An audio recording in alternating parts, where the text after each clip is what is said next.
Yo, hey guys, it's DJ, welcome back. While all of these are relevant and you should know about these before you start, number 6 is the one that I think is the most important. The first thing I wish I knew about voice acting before I became a voice actor is how hard it is to be in front of this thing.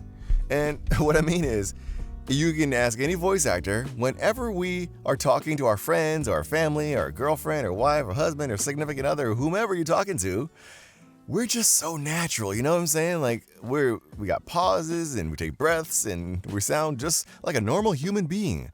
But as soon as we step in front of this microphone to go record a job or an audition, we suddenly turn into a robot in a world where every single time I would try to get in front of a microphone to record an audition, I would turn into something else. And that DJ vibe was completely gone and replaced by something else.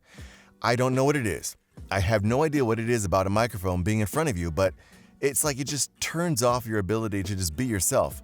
And believe it or not, that's really what the most important part about voice acting is being yourself. Bringing your unique perspective and your point of view to the characters that you're voicing, whether it's in an animation and video game or it's in a commercial. And that's what differentiates you from everybody else. But I think, you know what I think it is? I think as kids, I'm an older millennial. I don't know how old you guys are, but I think as kids, we just got so used to hearing commercials that we just internalized those reads. And so when we try to introduce a product like the new iPhone, it's like, oh yeah, and I was talking about the new iPhone and introducing iPhone 14. And it's like, what? That doesn't even sound like me. Because if you were trying to introduce it to your friends, what would you do? You'd be like this. You'd be laid back. You'd be chilling, hollering at your boy, and you're like, yeah, man, I heard your phone broke. He's like, yeah, man, I dropped it down the fucking balcony and hit somebody in the head. I'm like, damn, you going to jail for manslaughter? He's like, no, I'm good, but I need a new phone. I'm like, well, dude, I know how it is for you. You don't know about technology, but check this out. Introducing the new iPhone 14. You see the difference there? That's really hard to do when you're first starting out, and even experienced voice actors find that to be hard to do. Trying to get this damn microphone out my face. Number 2, it's expensive. And I'm not saying this to dissuade any of you guys who are trying to get into this, but being a voice actor is expensive. And it's surprisingly, it's not the gear. It's the coaching and the training and the demos.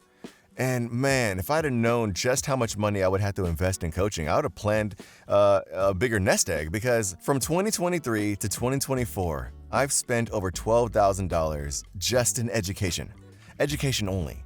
For my demos, I've spent $8,000 on demos, because demos are expensive if you're trying to go for the high quality one. So if you're trying to get into voice acting, you should really focus on using the free resources, all of them. Before you even pay $1, pay a cent, go through all the free resources. There's so much free material out there. A lot of it's not going to improve your performance per se, but it will allow you to get in front of the microphone, use your software, where you need to be on the microphone, and what happens when you get close and when you get far away. Understand how to adjust your gain and how sensitive the mic should be. There's a lot of things to learn. You don't need a coach for that. You can do all that stuff for free. But once you've gotten all that and now you need to really improve your performance, that's where workshops and private coaching comes in.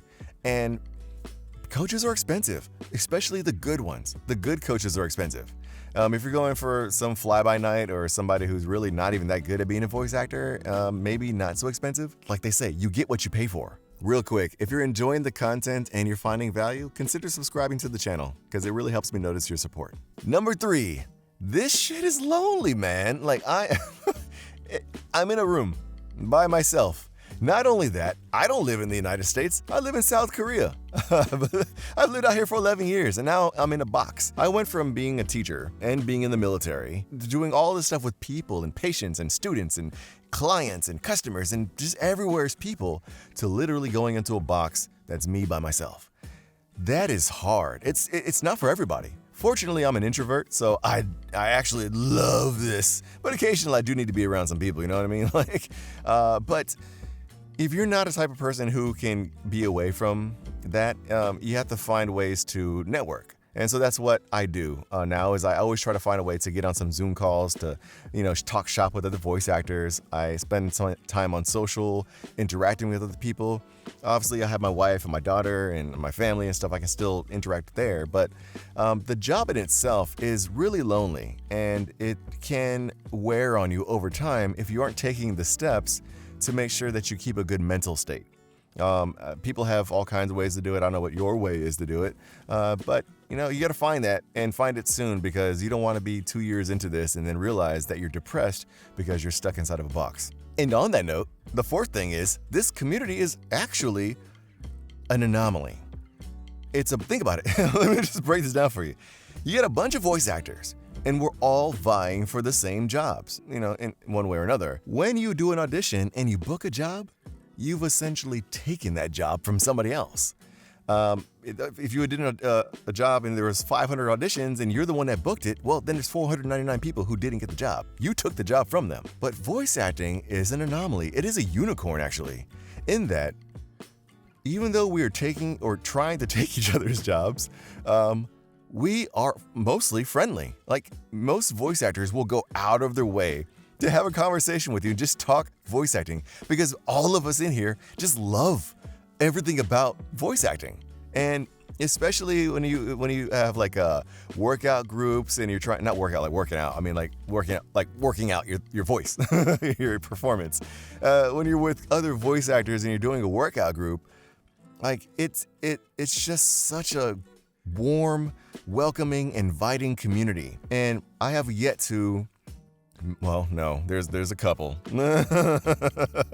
There's a couple of people that I'm like, But for the most part, everybody is just cool and chill and just happy to be here, man. Because this is one of the only jobs in the world that allows you to be yourself. And it's nice to be part of that community. I did not know it existed before I started. And I didn't know it existed for like the first 6 months because I was just doing me in my own little space. But once I discovered the community, it really opened my eyes to like, wow, this is what's up. That's why conferences and things like that are such a big deal. Because most of us do spend time in a box all day or in a room recording. And so when you have the big conferences like VO Atlanta or That's Voiceover or things like that, people will literally fly across the country and from other countries just to go to the conference to meet other voice actors. And it's, man, if you don't know about VO Atlanta, just go to the website VO Atlanta and you'll see pictures from previous events. And there's another one coming up in March. So it's just, I haven't been yet. Like I said, I live in Korea. It's kind of far away, but it's on the bucket list. And I can't wait to get there because I can't wait to meet all of the other voice actors that I've been talking to on social. Now I should talk about something that isn't so cool. And I wish I had discovered it sooner. Just like any other Instagram thing or social media thing you see, social media for voice actors is also curated. Let me just pause there for a second. It's curated. I was spending time, it was like 2023, and I was really not booking anything. I had a huge slump. I would go on LinkedIn or I would go on Instagram or Facebook, and I see voice actors that I know that I've spoken to or that were in workshops with me, and they're posting their wins, their bookings, and their national TV commercials. And here's my newest video game character, and I'm sitting here like John Travolta face, like crickets, and I ain't got shit to show for it. I'm like, man, all these people are booking everything. What I come to find out, and this is what really put it into perspective for me. This is not to say that there aren't some people that are booking all the fucking time. However, what most people post on social is not the reality that they actually live.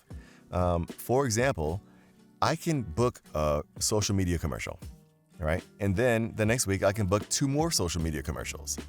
And I've been radio silent about my jobs, my winnings for the past month or so.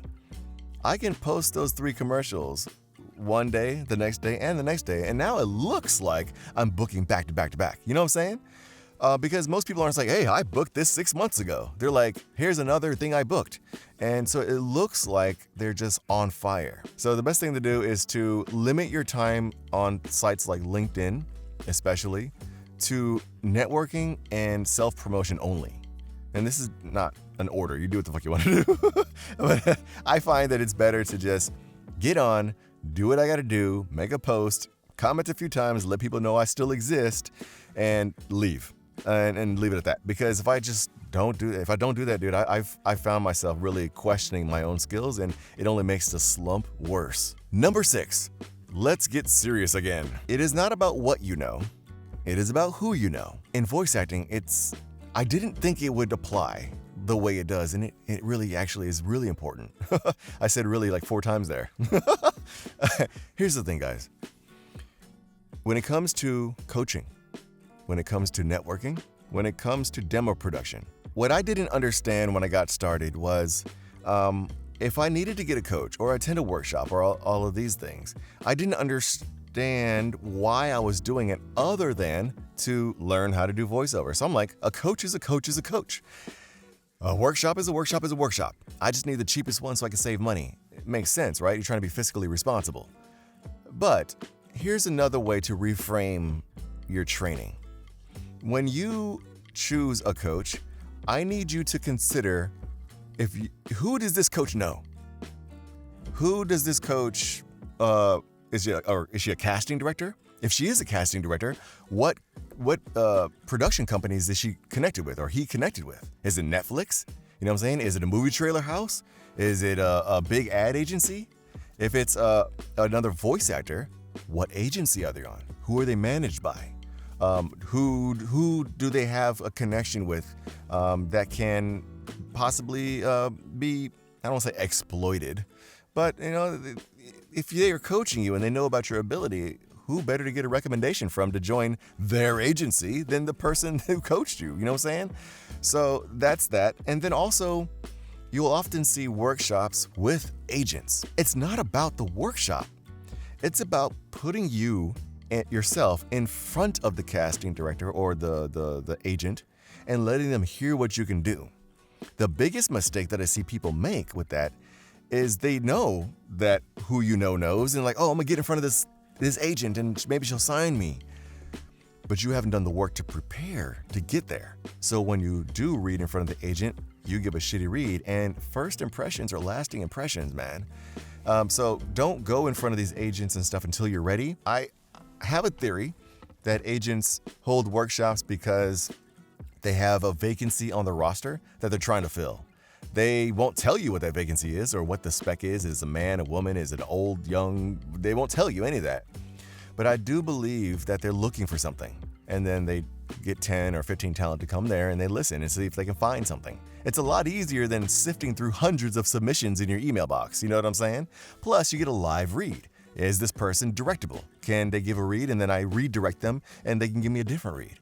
And so that not only can they hear your voice and hear your performance, they can find out where you live, what your studio is like, who are you represented by already. These workshops and things like that and coaching sessions, don't approach them strictly from an education and training perspective, but also approach it from an interview and relationship building and networking opportunity. And that will carry you a lot farther in this industry than simply being a good voice actor. And number 7, man, I just gotta close it by saying this is an awesome career. I wish I'd have found this sooner. Nowhere else can I imagine a place that actively wants you to bring you to the performance. Even when we're at work in the corporate world or in the military, we never really show all of us to somebody. They might get bits and pieces, you know what I'm saying? But nobody really knows us. Even our parents don't know everything about us. Siblings don't know everything about us. But when you're a voice actor, you have to tap into all aspects of your personality. You have to be that character. And sometimes to be that character, you have to tap into places and experiences and maybe even traumas that you never even thought about or tried to tap into.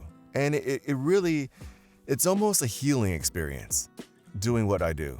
And I'm sure many other voice actors would attest to that.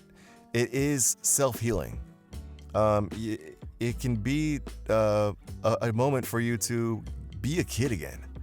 I think a lot of time we get that beat out of us when we're growing up. You got to fall in line, and you don't color too far outside the lines. But they want you to here. And the more you can be all that you are by yourself, your individual self, the more successful you will be as a voice actor, hands down, because nobody else can do you better than you, than you. You know what I mean? So man, it's such a great career. And I hope that if you're trying to get into it, that you've taken this advice and other YouTube videos advice, and you find a way to get to where you want to be in this industry. Because if you do what you're supposed to do, it can change your life. And it has definitely changed mine, man.